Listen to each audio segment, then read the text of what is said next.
বিশ্বের সর্বোচ্চ সেতু, কিন্তু জানেন কি এর আসল শক্তি লুকিয়ে আছে হাজারো সূক্ষ্ম স্টিলের তারে?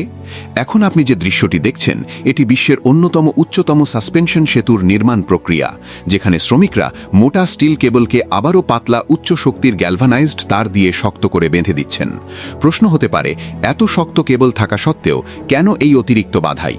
কারণ এই প্রধান কেবলটি তৈরি হাজার হাজার সূক্ষ্ম স্টিল তার একত্রে জড়িয়ে, যা পুরো সেতুর ওজন ও টান বহন করে। দীর্ঘ সময় ধরে বাতাসের আর্দ্রতা, লবণ ও পরিবেশগত প্রভাব যদি তারের ফাঁকে ঢুকে যায়, তাহলে ভিতরের তারগুলোতে মরিচা ধরে এবং ধীরে ধীরে বহন ক্ষমতা কমে যেতে পারে। এই ঝুঁকি এড়াতে প্রকৌশলীরা বাইরের স্তরকে গ্যালভানাইজড স্টিল তার দিয়ে টাইটভাবে মুড়ে দেন, যেন কেবলটি একটি সুরক্ষিত আবরণ পরে আছে। এটি শুধু জং প্রতিরোধী করে না, বরং প্রবল বাতাসে সৃষ্ট কম্পন নিয়ন্ত্রণ করে, পাখি বা উড়ন্ত আবর্জনার আঘাত থেকেও রক্ষা করে এবং কেবলের স্থায়িত্ব দীর্ঘমেয়াদে নিশ্চিত করে। প্রযুক্তির এমন অজানা ও বাস্তব গল্প জানতে চোখ রাখুন আমাদের চ্যানেলে।